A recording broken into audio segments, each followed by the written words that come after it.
നമസ്കാരം.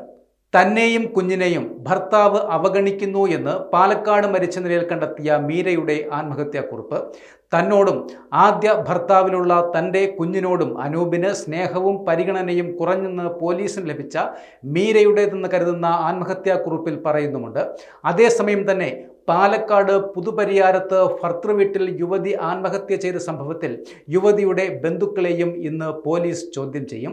ഇന്നലെ രാവിലെയാണ് മാട്ടുമന്ത സ്വദേശിനി മീരയെ ഭർത്താവ് അനൂപിൻ്റെ വീട്ടിൽ മരിച്ച നിലയിൽ കണ്ടെത്തിയത്. ആത്മഹത്യയാണെന്നാണ് പ്രാഥമികമായ പോസ്റ്റ്മോർട്ടം റിപ്പോർട്ട്. ഇരുവരുടെയും രണ്ടാം വിവാഹവുമായിരുന്നു. ഒരു വർഷം മുമ്പാണ് ഇരുവരും വിവാഹിതരായതും. എന്നാൽ മീര ആത്മഹത്യ ചെയ്യില്ല എന്നും ദുരൂഹതയുണ്ടെന്നും ബന്ധുക്കൾ പോലീസിൽ പരാതിയും നൽകിയിരുന്നു. മീരയുടെ മരണത്തിൽ ദുരൂഹതയുണ്ട് എന്നാണ് അമ്മയടക്കമുള്ള ബന്ധുക്കൾ പറയുന്നത്. ഭർത്താവുമായി പിണങ്ങിയ മീര കഴിഞ്ഞ ദിവസം സ്വന്തം വീട്ടിലേക്ക് വന്നിരുന്നു. എന്നാൽ രാത്രിയോടെ ഭർത്താവ് അനൂപെത്തി ഇവരെ തിരികെ കൊണ്ടുപോവുകയും ചെയ്തു. പിന്നെ അറിയുന്നത് മീരയുടെ അസ്വാഭാവികമായ മരണവിവരമാണ്.